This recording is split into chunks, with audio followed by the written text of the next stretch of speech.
Eric, you guys, I guess we're up 53-51 there with, I think a little over six left. And then the Aggies outscored you 11-3 down the stretch. What do you think happened in that stretch at the end? Well, we haven't been very good closing on the road at all, Bob. It's been we've lost a tremendous amount of close games. So closing has been an issue for this group. It started at the end of the half when Hefner hit the three, and then they came out and knocked down threes to start the second half.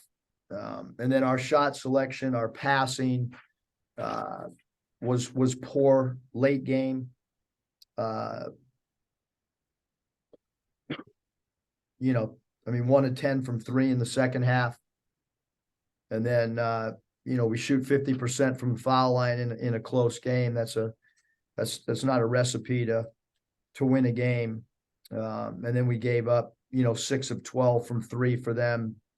And I've said it all year long. If we don't guard the three, we're not going to win games. And defensively, we were better rebounding the ball than we were in Bud Walton. But they did come up with some crucial rebounds, and again, just our shot selection and struggled to close games. And then no, Nick didn't play in the second half. Was he okay physically, or what went into that? Yeah, we're just trying to win. We're just trying to win a game and keep our season alive. You just feel like he's not ready for a game like this, maybe? Yeah, we're just going to keep trying to work everybody in and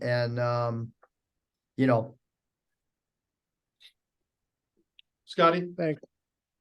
Yeah, Eric, this is 3 SEC road losses now for you guys after leading by at least 10 at some point. Just, I know you mentioned the struggles closing games, but is there a theme? And I mean, just what led to it tonight? Well, I said, Scotty, that this team has struggled, unlike a group that I've had, since I've been coaching college. This group has struggled to finish games. We played a close game against Creighton. We played a great game against Baylor and came up short. So, I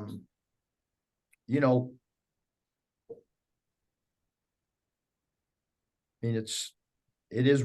I don't know how to explain it. We have not played good. I just explained everything. We gave up 6 of 12 from three. We went 1 of 10 from three in the second half. So we went 1 of 10 from three in the second half. They hit a three at the end of the half, and then they hit 2 or 3 early in the second half, and therefore you're going to lose the basketball game. Curtis. AB also mentioned shot selection for you guys down the stretch. What could have been done to get cleaner looks? Well, I don't think we're a 3-point shooting team, and we went 1 of 10 from three in the second half. So,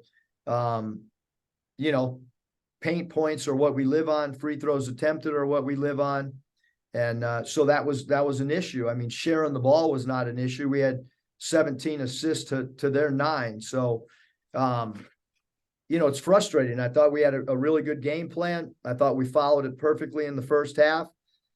Game gets close, and we've got to be able to counter when another team makes a run. I've said it for 4 years. There's 3 runs in every game. You control 2. I mean, we led the game for 31 minutes on the road, and we're unable to close the game out. Curtis. Coach, I'm curious if you saw any adjustments in particular out of Texas A&M offensively in the second half, or was it just a matter of them starting to hit shots there? Well, they were 11 of 27, Curtis, from the field, so they shot 40%. Not great, not bad, but the 4, as I've mentioned, they went 4 of 5 from three. And we shoot 36% in the second half. So,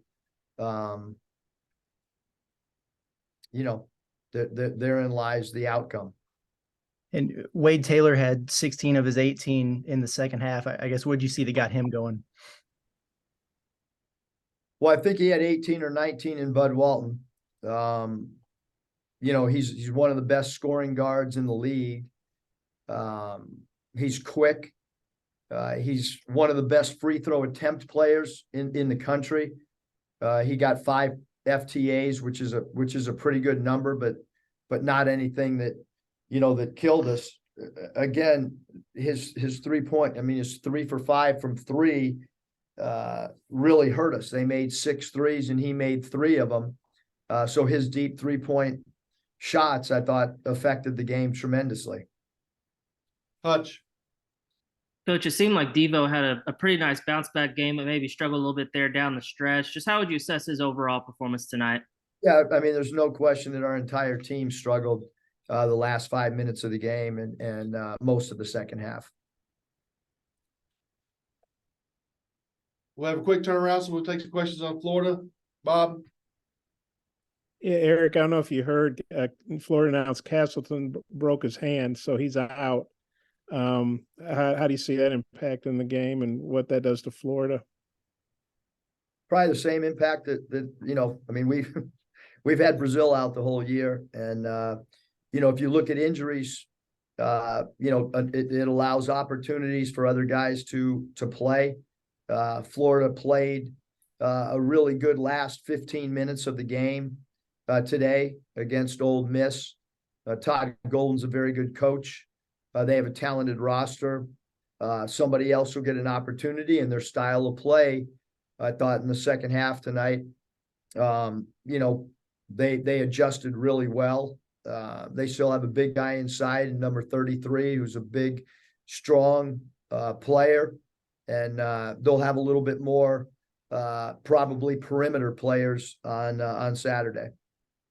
And you guys are both obviously fighting your guts out for NCAA bid. You guys are in a little bit better shape. You're at home, obviously, but how big are the stakes, you know, for this game Saturday? You know, maybe especially for Florida, but you guys being at home, you really can't afford another home loss.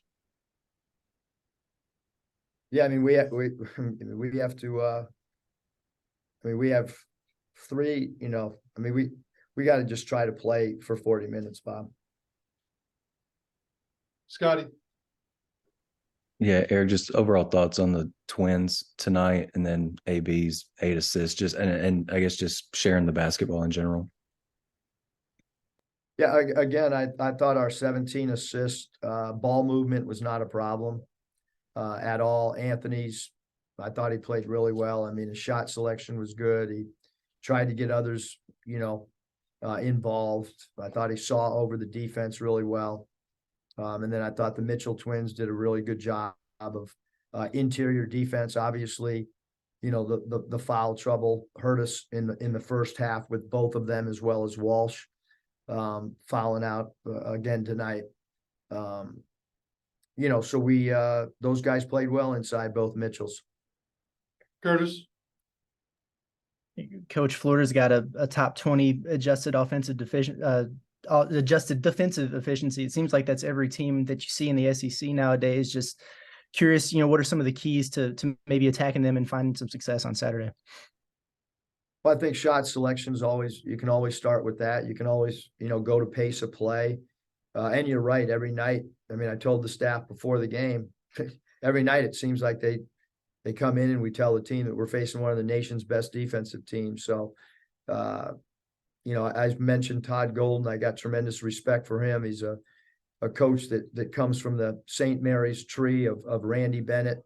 I've known Todd since he played in college at St. Mary's, and obviously Coach Bennett was a graduate assistant when I played at San Diego. So those guys playing for Coach Bennett, he's one of the best defensive coaches in college basketball and has been that way for over 20 years. So they have really, really solid defensive principles.